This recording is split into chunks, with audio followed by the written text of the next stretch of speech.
Welcome to English Uncut, the deep dive dedicated to helping you master practical, real-world American English, nuance by nuance. Have you ever started a day feeling completely grounded and prepared, only to have one minor event or detail slowly shift the atmosphere until the entire situation becomes unnerving? That feeling, that subtle growing tension, requires a completely different kind of language to describe it. Today, we are going to deep dive into a short, tense narrative that showcases this shift, exploring how our vocabulary and phrasing naturally change when we move from describing mundane routine to high-stakes emotional moments. This analysis will give you the tools to sound natural and confident across the full spectrum of daily life. Before we plunge into the source material, if you find these lessons valuable and you want to ensure you never miss a chance to advance your skills, please take a moment to like this deep dive, subscribe to the English Uncut channel, and share it with your friends and family. Your support is, well, it's what keeps us going. I am your guide, and joining me today is the brilliant English instructor, Morgan. It is genuinely exciting to be here. We're going beyond the textbook today, looking at American English not just as definitions, but as the tools we use to navigate and communicate our lived experiences, from making coffee to facing a sudden threat. Our goal is pure practical usage. Our mission is simple. We are going to dissect a detailed narrative, a real-life scenario, to analyze how natural, everyday American English is actually used.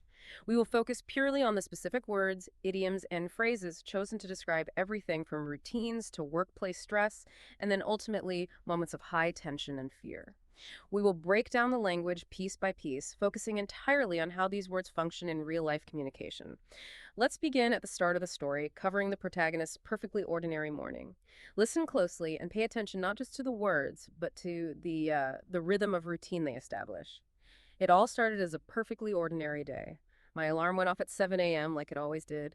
The soft, steady beeping filled the quiet of my apartment, pulling me out of my dreams. I groaned, stretching my arms above my head and rubbing the sleep from my eyes. The morning light streamed through the curtains, casting a golden glow across the room. I sat on the edge of the bed for a moment, listening to the distant sounds of the city coming to life outside my window. Car horns, people walking by, the faint hum of traffic. Everything felt peaceful, just like every other weekday morning. My routine was simple and familiar. I headed for the shower first, letting the hot water wake me up as steam filled the small bathroom. Afterward, I made myself a cup of strong black coffee, the kind that jolts you awake.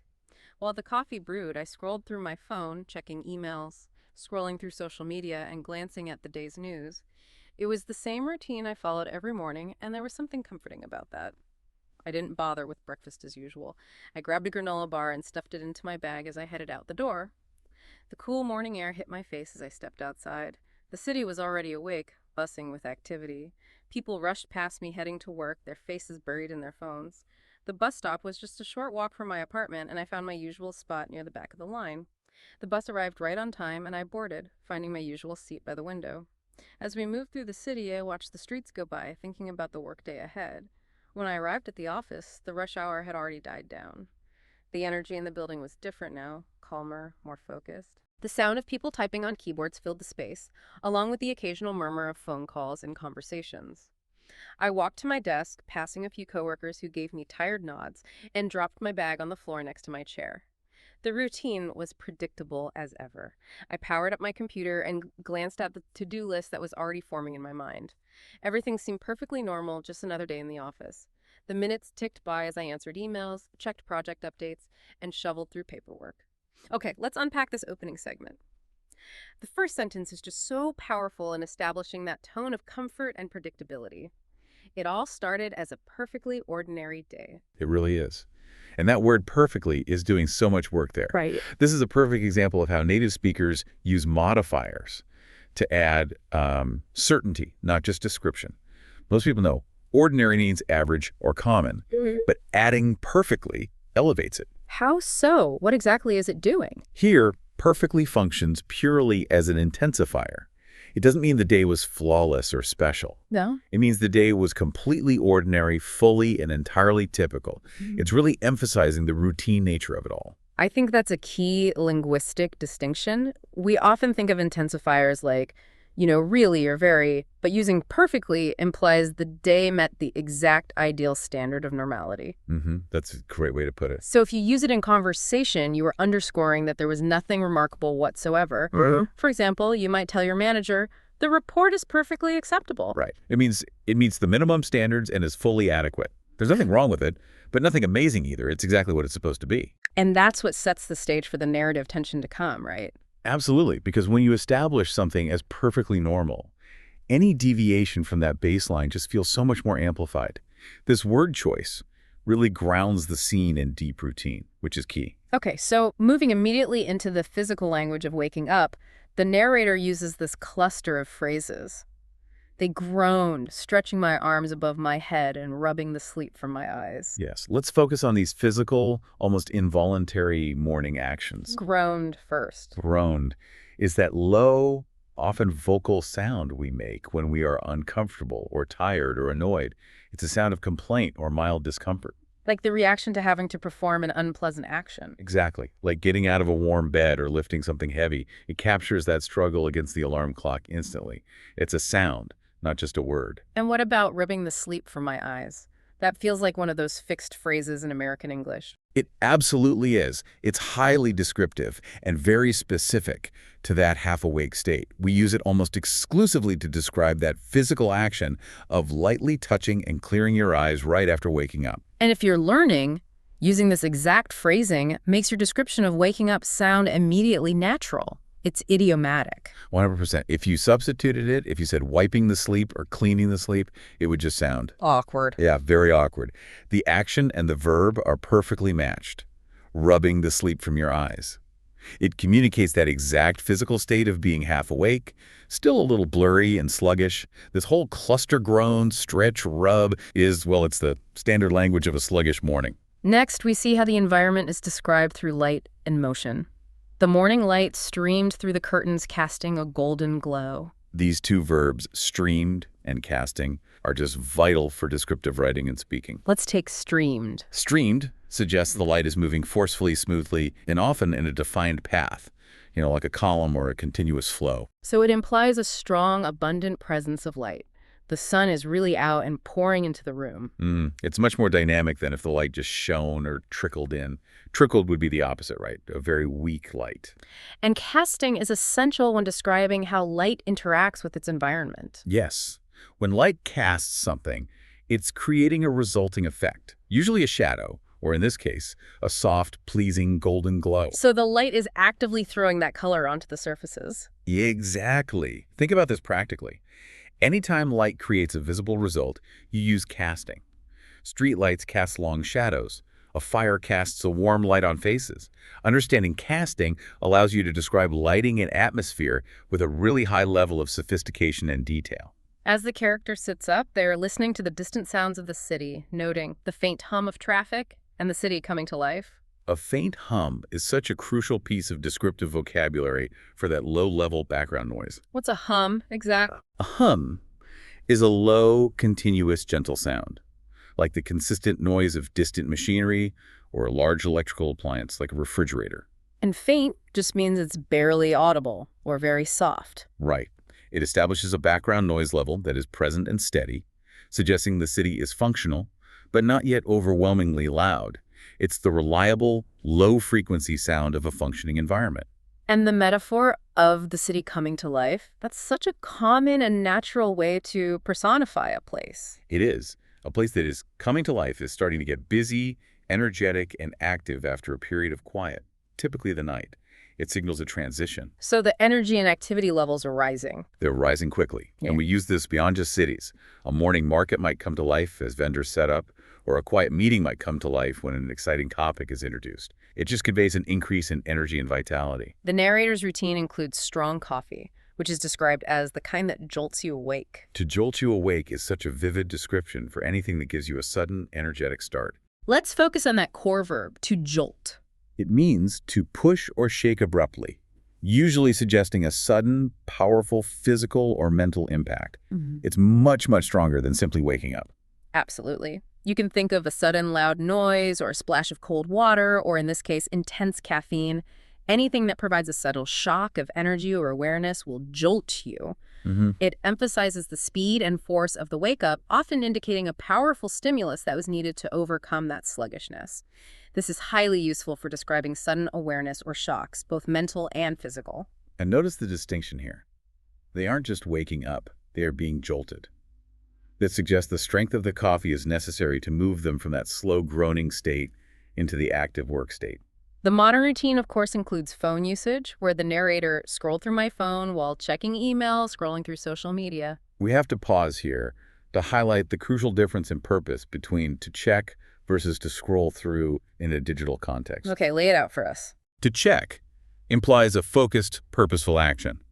You check emails for new messages, or you check the weather for a specific forecast. You're verifying a status or finding an answer. Exactly. Whereas to scroll through implies a faster, often less purposeful action. You are moving through content, like social media feeds or news sites, just looking around casually without necessarily searching for one specific thing. It's more about the physical movement of the screen itself. It is. And this is a perfect linguistic mirror of modern habits. When you are moving quickly past many items just to occupy time, you are scrolling through. When you need a piece of information, you are checking. This distinction helps you speak much more precisely about your digital activities. Finally, before the commute, the narrator says, I didn't bother with breakfast, and the city was buzzing with activity. And then later, the rush hour had already died down. Okay, so to bother with is incredibly useful for discussing convenience and effort. It means to take the trouble or exert the effort to do something. So when you say, I didn't bother with breakfast, you are communicating that you actively decided the effort required to prepare or eat a full meal was not worth your time or energy right then. Precisely. It often implies a dismissal of a minor task. You might tell a friend, don't bother with wrapping the gift. A bag is fine. You're suggesting the effort is unnecessary. And the city was buzzing with activity. This is an elevated, highly descriptive way of saying the city was very busy. It conveys noise, energy, and a high volume of movement. It feels more intense than just saying busy. It is. It's slightly more intense and dynamic, like the active energy of a large public area. This high energy then contrasts sharply with the end of the segment where the rush hour had died down. And die down is an indispensable phrasal verb. It means to decrease in intensity, volume, or speed. So rush hour, which is intense, decreased, it became calmer. Yes. We use this for any process that subsides after a peak. Noise, excitement, traffic, controversy, all of these things can die down. So if there was a lot of excitement surrounding a new movie, the excitement might die down after the movie has been out for a month. Exactly. It communicates that the peak level of intensity has definitively passed. So in this first part, we've really established the language of comfort and routine. Things are perfectly normal. Actions are physical and familiar, like rubbing and groaning. Light is streaming, and activity is reliably dying down after a peak. And this baseline of comfort is essential to understand the coming shift. That strong linguistic baseline of routine is what makes the next section so impactful. We are shifting from solo routine to social interaction, where the language becomes immediately more casual and loaded with descriptive exaggeration. And where the first seed of unease is planted. Exactly. Now let's move into the second segment, covering lunchtime and some classic office dynamics. It wasn't until lunchtime that I finally got a break. At noon, I met up with Lena, my best friend and lunch buddy. We always made time to catch up during lunch, no matter how busy the day was. The cafeteria was packed as usual, with people chatting over trays of food and the clatter of dishes filling the air. I liked the noise. It made the office feel more alive, less monotonous. Lena was already sitting at our usual table, her blonde hair pulled back into a neat ponytail, a playful smile on her face. I plopped down across from her with my salad beside me. So, what's the latest gossip? Lena asked, her eyes twinkling as she stabbed a piece of lettuce with her fork. I laughed and shook my head. Not much. Same old stuff. Tom from IT was late again this morning, and Jenna, you know how she is, had a meltdown because the projector wasn't working during her presentation. Lena grinned. Oh, poor Jenna. What would we do without her daily freakouts? I swear, if the wind blows the wrong way, she loses it. I chuckled, picturing Jenna's usual overreactions. Yeah, she was practically in tears this morning. You should have seen it. She was pacing around the conference room trying to fix the slides, and Tom was just standing there completely clueless. Lena rolled her eyes. Of course he was. Typical Tom. We spent the rest of lunch chatting about office gossip, the new HR policies that everyone was grumbling about, and our plans for the weekend. Lena was planning a day trip out of town, while I had nothing exciting on my agenda except for maybe sleeping in and binge-watching a new series. Oh, Lena said suddenly, her eyes widening with excitement. Did I tell you about what happened to that guy on the 12th floor last night? I raised an eyebrow, intrigued. No, what happened? Lena leaned in closer, lowering her voice as if she was about to tell me a big secret. Apparently, he got stuck in the stairwell after hours.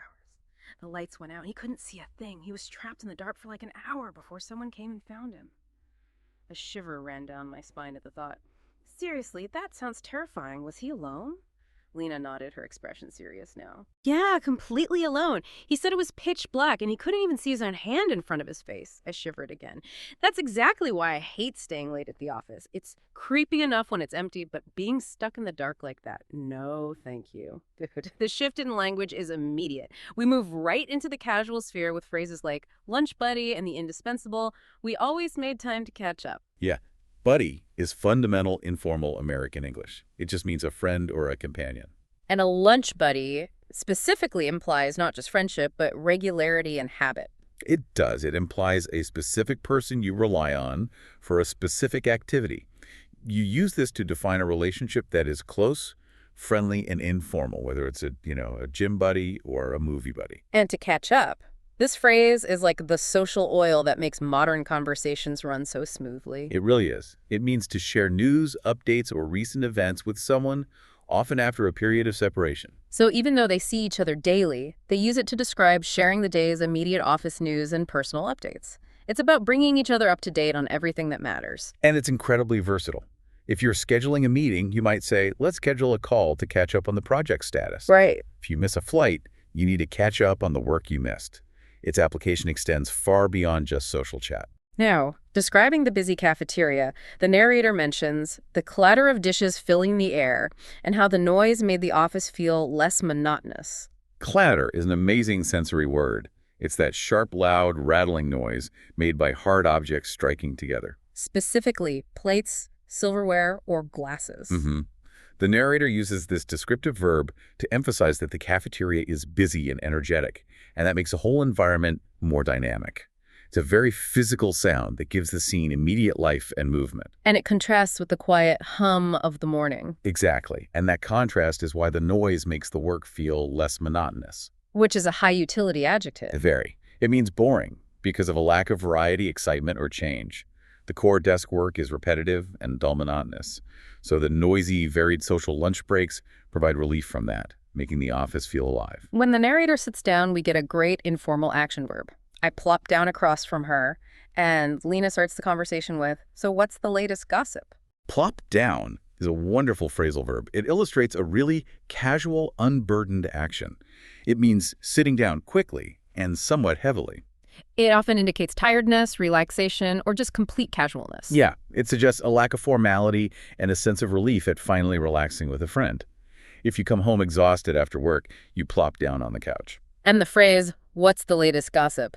This is the quintessential, friendly, informal way to immediately signal that the conversation is shifting from formal work talk to something more personal. It's a direct invitation for relaxed, personal, and potentially sensational sharing about other people. The conversation quickly turns to office dramas, mentioning Jenna had a meltdown because the projector failed, and Tom was completely clueless. Oh, had a meltdown?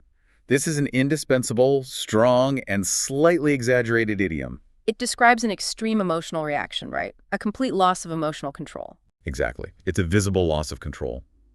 We use this hyperbole when someone overreacts significantly to a situation that doesn't really warrant such a dramatic response. It's much more intense than just getting angry. It implies a spectacular, overwhelming emotional collapse.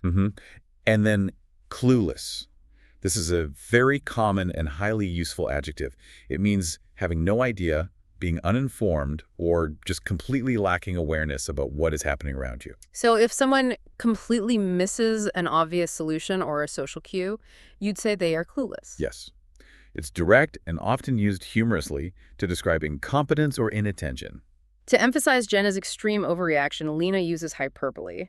If the wind blows the wrong way, she loses it, and she was practically in tears. This specific phrasing, if the wind blows the wrong way, is common hyperbole in casual American English. It means if the smallest, most insignificant thing goes wrong or changes. Right. It highlights extreme sensitivity or instability in a person.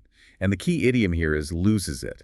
It's so simple and effective. It just means to lose emotional control, to become suddenly overwhelmed with anger, frustration, or panic. And it's instantaneous. 1 second they're fine, the next they have lost it. The word practically is important here as a degree modifier. It is. It means nearly, Or almost. She wasn't actually crying yet, but she was very close to it, which maintains the hyperbole while keeping it grounded in reality. The friends then move on to weekend plans, discussing a day trip out of town, and binge watching a new series. A day trip is necessary leisure vocabulary. It's a short trip taken and completed within one single day, usually for pleasure, without the need for an overnight stay. So it implies a quick, convenient escape. And binge watching is essential, highly contemporary vocabulary. It means watching many episodes or an entire series consecutively, often for many hours, without a significant break.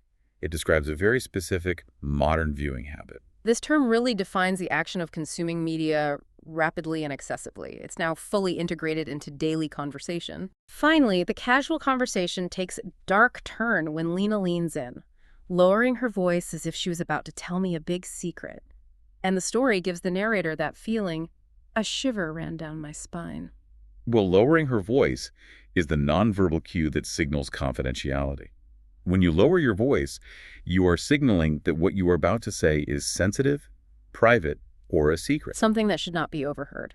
Right. And this is a classic narrative technique to transition from light gossip to serious, unsettling content. And the physical reaction, a shiver ran down my spine, is a fixed phrase. It is. It physically describes a sudden, intense feeling of fear, sudden unease, or sometimes even strong excitement. It's an involuntary reaction to something startling or frightening. And the description of the darkness, pitch black. This is not just dark. This is the strongest, most intense way to say extremely dark.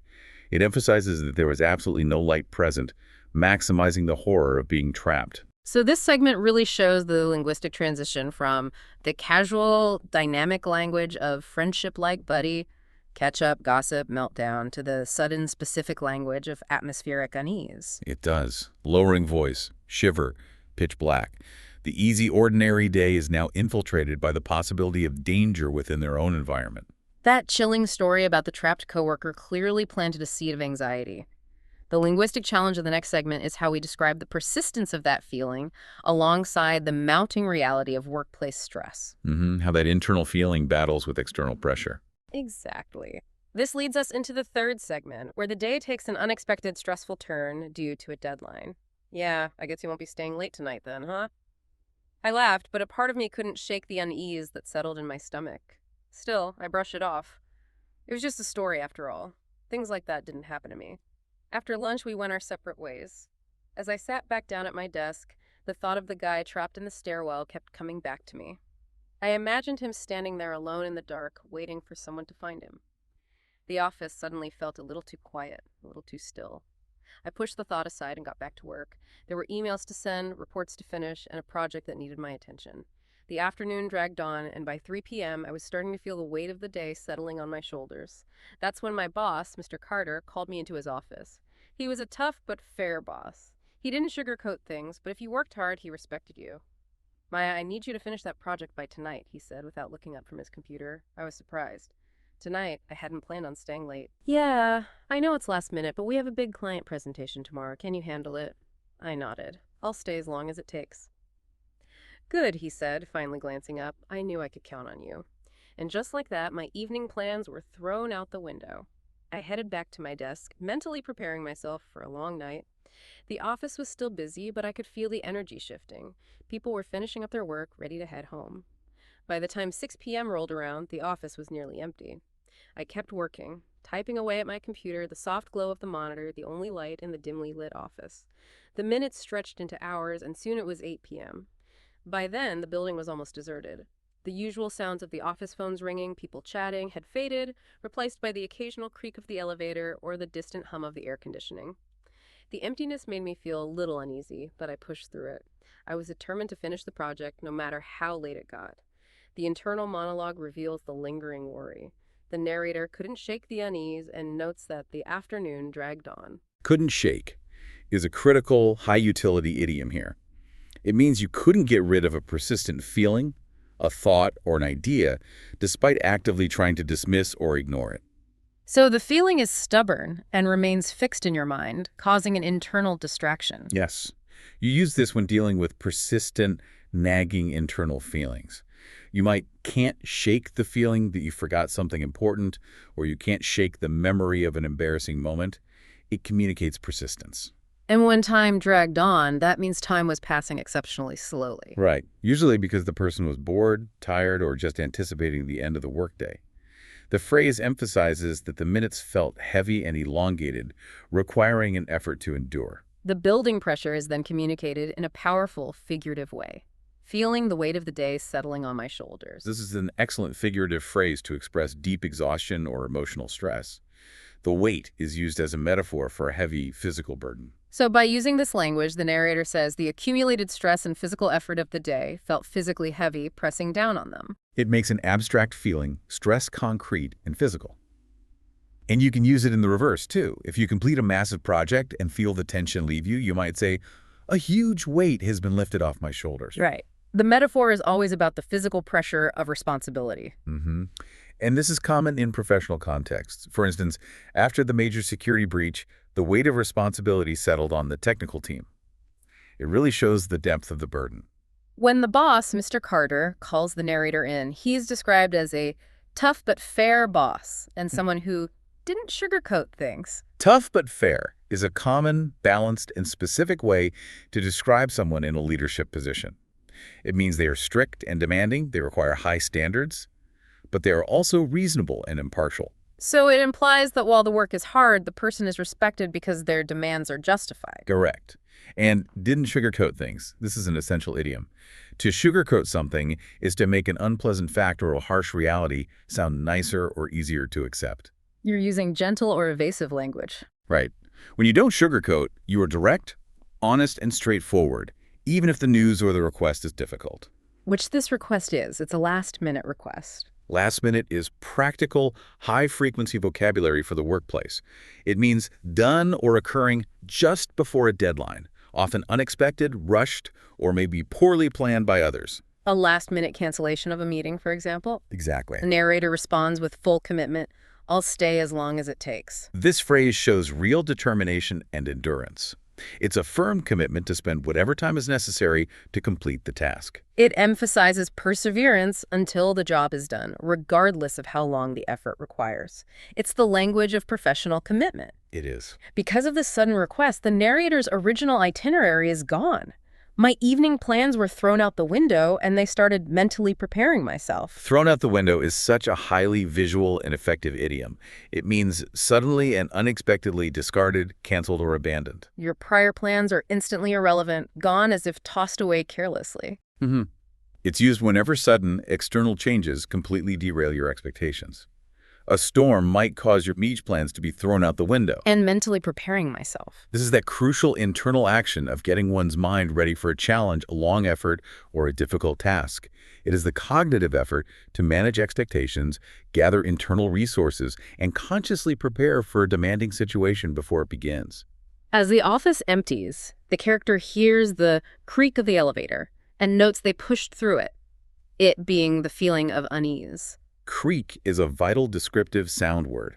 It's that squeaking grating sound made by an old or strained object. Like old floorboards, or in this case, the aging machinery of an elevator. And it makes the empty building sound old, hollow, and possibly unreliable, which just amplifies the sense of isolation. And the phrasal verb push through it. This means to complete a difficult task or endure an uncomfortable situation despite feeling resistance, tiredness, or unease. So the narrator chose to continue working despite the empty office making them feel uncomfortable. Right. It emphasizes persistence against both physical difficulty, like exhaustion, and emotional difficulty, like anxiety.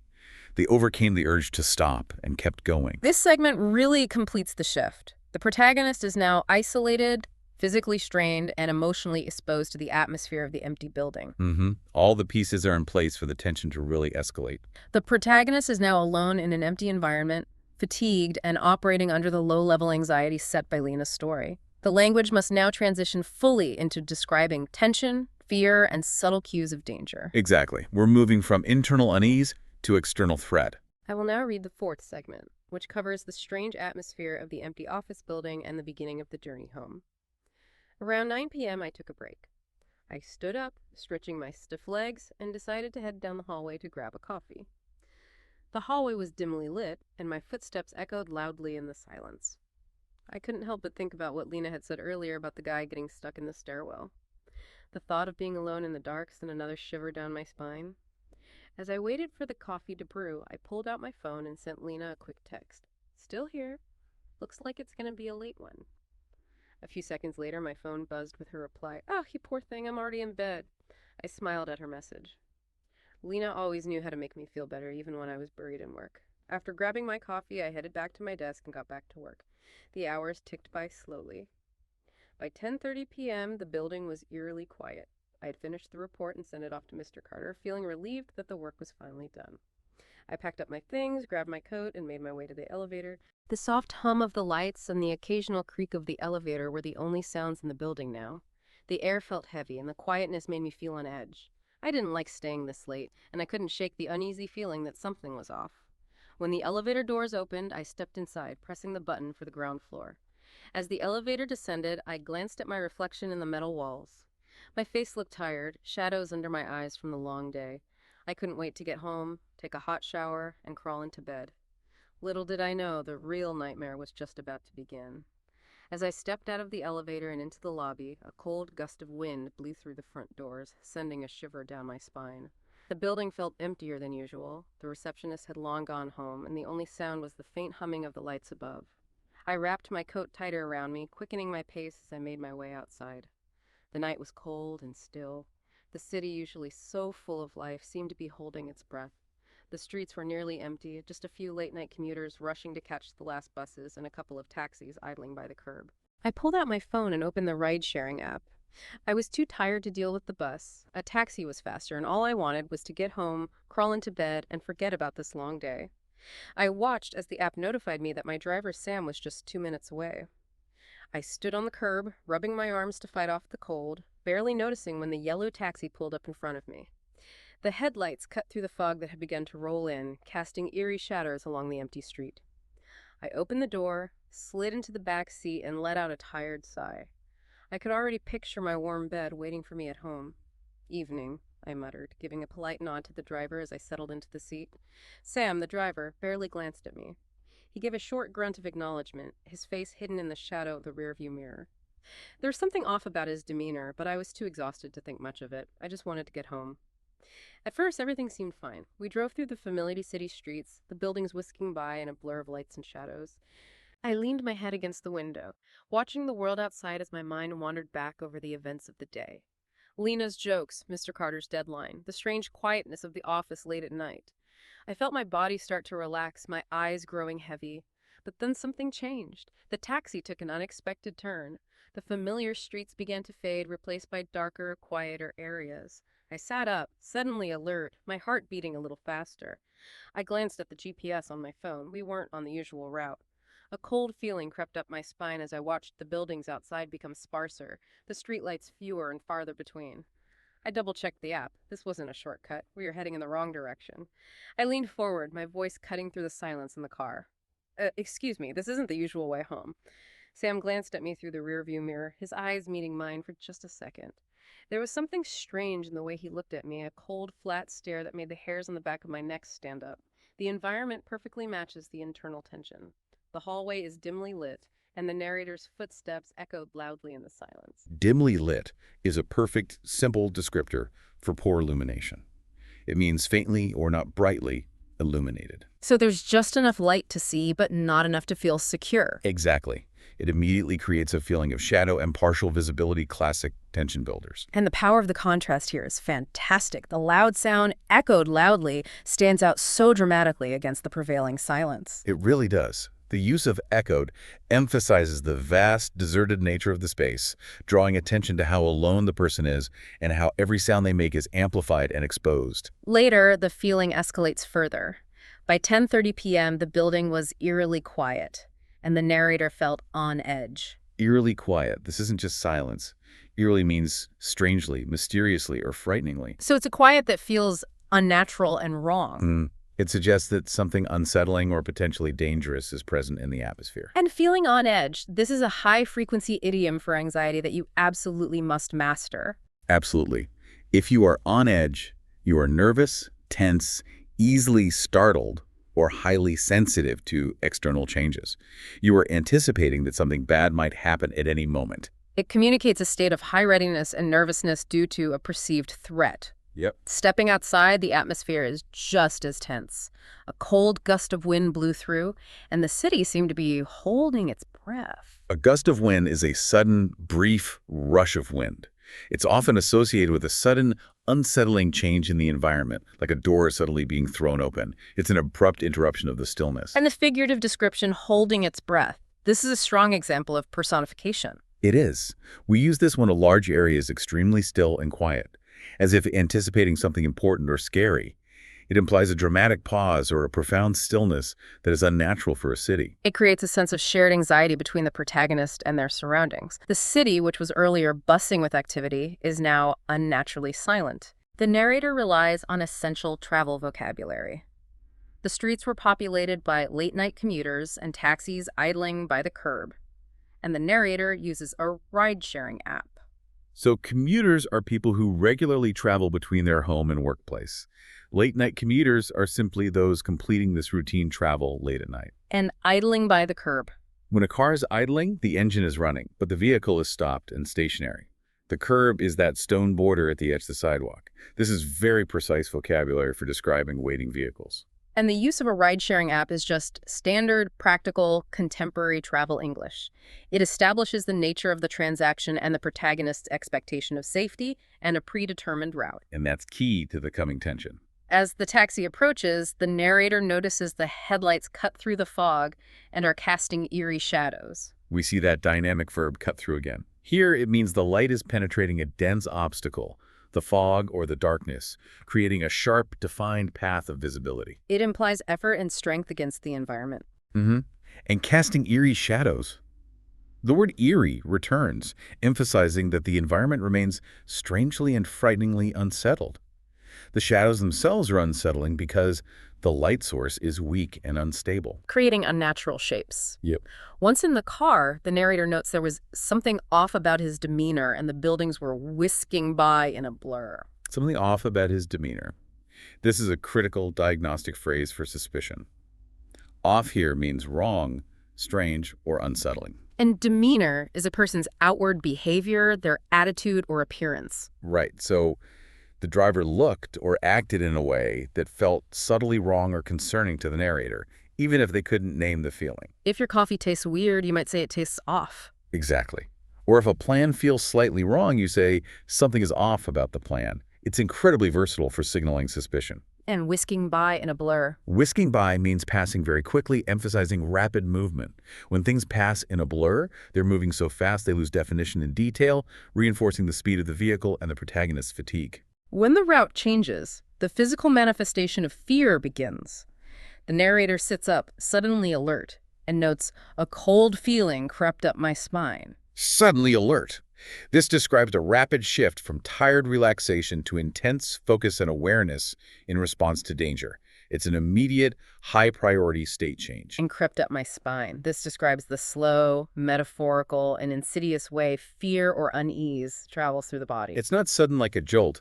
It is gradual and sneaky, like a physical manifestation of rising tension and anxiety. The driver's final glance causes the most intense, involuntary reaction, made the hairs on the back of my neck stand up. This is a powerful, very common idiom that physically describes a sudden, intense feeling of fear or alarm. It refers to that deep, involuntary physical reaction to perceived danger. Yes. It confirms that the uneasy feeling was fully justified by the driver's strange, cold stare. It's the highest level of physical apprehension. The language here has moved entirely away from the soft, groaning language of routine and into the sharp, visceral language of physical danger. Absolutely. Alert, heart beating faster, spine creeping, hairs standing up.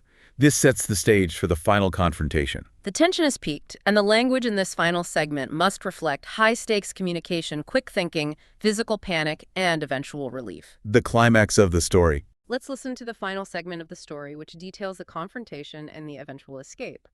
"Construction on the main road," he said, his voice low and almost mechanical. "This is faster." I nodded slowly, but the uneasy feeling in my stomach didn't go away. Something wasn't right. My hands gripped my phone tightly as I quickly texted Lena. "Driver is taking AEL route. Stay on call," she replied almost instantly. "Weird. How are you okay?" I didn't answer right away. I was too focused on the dark, unfamiliar streets outside. The city lights had faded, replaced by long, empty stretches of road, and I realized we were heading into an industrial area. The buildings were old and abandoned, the streetlights flickering dimly overhead. There were no people around, no cars, just the eerie quiet of the night. My heart started pounding in my chest. I tried to stay calm, telling myself it was just a detour. Maybe he really was avoiding construction. But deep down, I knew something was wrong. The taxi slowed down as we turned onto a deserted road lined with empty warehouses. My breath caught in my throat as the car rolled into a parking lot, a cracked, broken lot with no lights and no sign of life. "Why are we stopping?" I asked, my voice shaking slightly as I tried to keep calm. Sam didn't answer right away. He shifted in his seat, his hand reaching for the door handle. "Just need to check something under the hood," he muttered. I swallowed hard, feeling my pulse race. My eyes darted to the locked doors. There was no one around, not a single car, not a single person. We were completely alone. This was it. Something terrible was about to happen. I acted quickly. My fingers flew across my phone screen, dialing Lena as I raced it to my ear. "Hey," I said loudly, my voice forced and steady. "Yeah, I see you. I'm just a block away. Can you see the taxi?" Sam froze, his hand hovering over the door handle. He glanced back at me through the rearview mirror, his eyes narrowing slightly. I could feel him watching me, trying to figure out if I was bluffing. "Yeah, I'm almost there," I said, my heart pounding in my chest. "I see you. Just stay where you are." For a long, tense moment, neither of us moved. The air in the taxi felt heavy, thick with fear. I kept my eyes locked on his in the mirror, willing myself to stay calm, to keep up the ACT. Then, without a word, Sam slowly let go of the door handle. He turned back to the wheel, his face unreadable as the engine roared to life again. The taxi pulled back onto the road, leaving the empty parking lot behind. I didn't stop my fake conversation.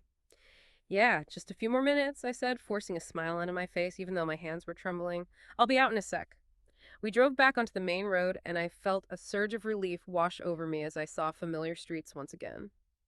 My apartment building came into view, and the moment the taxi slowed down, I pushed the door open before the car had even fully stopped. I bolted out of the car, my breath coming in short, panicked bursts. My hands were shaking as I fumbled with my keys, glancing back over my shoulder to see if Sam was still watching. He was. The taxi sat idling at the curb, his cold eyes staring at me through the rearview mirror. I rushed inside my building, slamming the door shut behind me and locking every bolt in place. I leaned against the door, my heart still racing, trying to calm down. My phone buzzed in my hand. It was Lena. "Are you okay? Should I call someone?" Her message read. I stared at it for a second, then slowly typed back.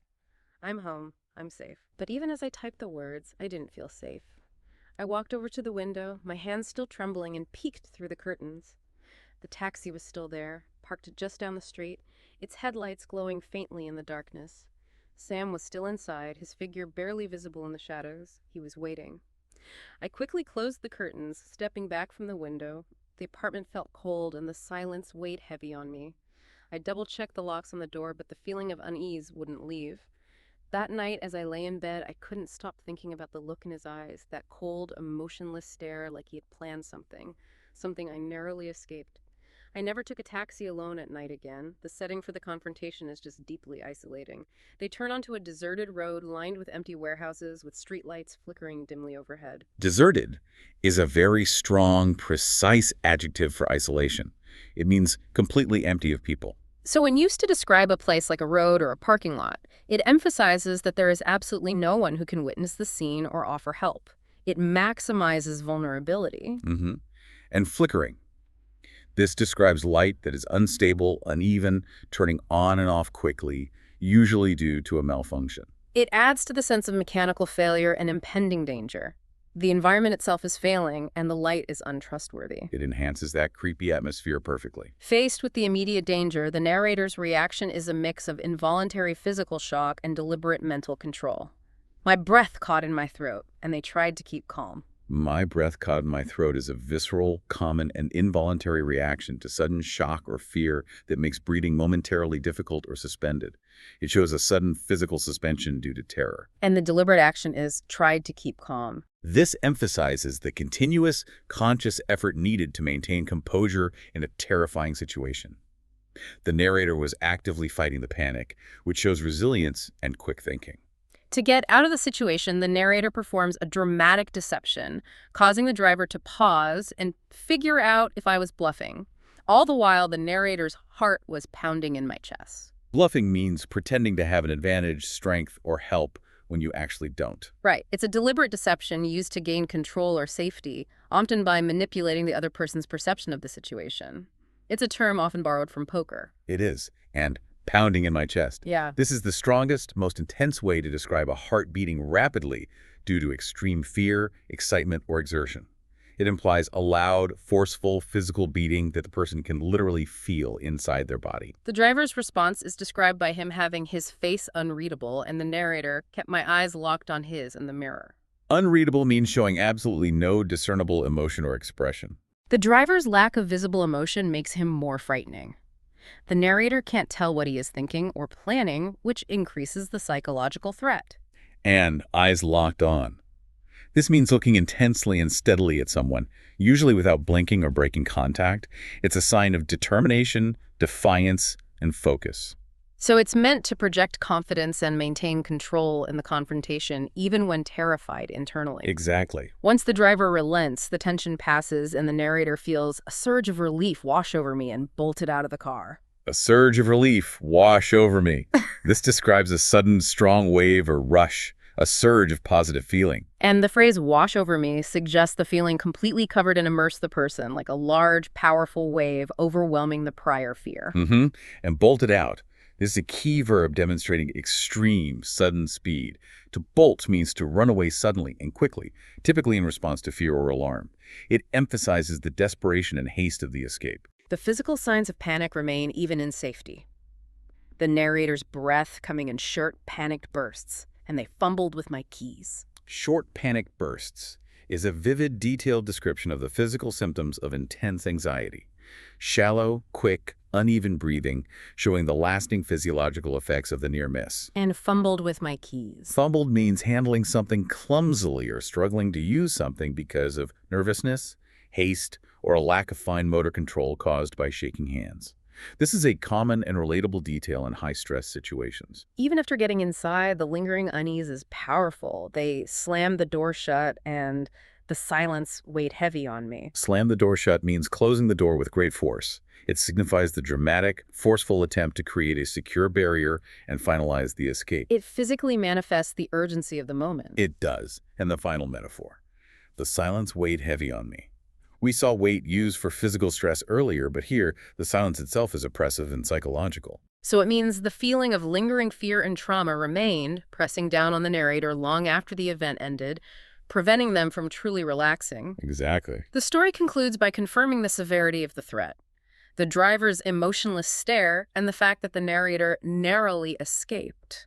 An emotionless stare is a chilling look without feeling, reinforcing the terrifying coldness of the driver's intent. And to narrowly escaped is the precise definition of the outcome. Yes, they avoided danger or difficulty by a very small margin. It was a close call, achieved only by quick, decisive thinking. This narrative provided us with a linguistic masterclass on shifting tone. We moved from the gentle certainty of perfectly ordinary days through the hyperbole of social gossip like had a meltdown, and into the visceral high-stakes language of danger, like feeling on edge, and the surge of relief that followed. The true takeaway here for you, the learner, is not just the definitions of these phrases, but recognizing the clusters of language that define a mood. When you want to describe a quiet morning, you use soft sounds and steady verbs, like hum, stream, familiar. When you want to describe sudden fear, you use sharp, physical reactions and strong intensifiers. Jolt, alert, pounding, eerily. Understanding and practicing these natural clusters, these precise descriptive verbs and natural idioms, is really the key to sounding more natural and confident when communicating in real-life American English. These are the words native speakers rely on to describe their every internal and external experience. We encourage you to reflect on this narrative arc. Think about your own day, even if it was perfectly normal. How would you describe a feeling you couldn't shake? Or what language would you use to describe a moment when time dragged on? Practice applying the vocabulary by retelling your own scenarios, focusing on the dynamic verbs and colorful idioms we discussed. Start incorporating one or two of these high-utility phrases into your daily conversation, and watch your English fluency deepen almost immediately. The ability to describe subtle shifts in environment and emotion is what distinguishes highly proficient speakers. You now have the tools to describe your world with greater precision and naturalness. Remember, your progress doesn't end here. Check out the additional lessons available on the English Uncut channel for continued focused progress. Thank you for diving deep into this story with us today. Until next time, keep listening, keep learning, and keep speaking naturally.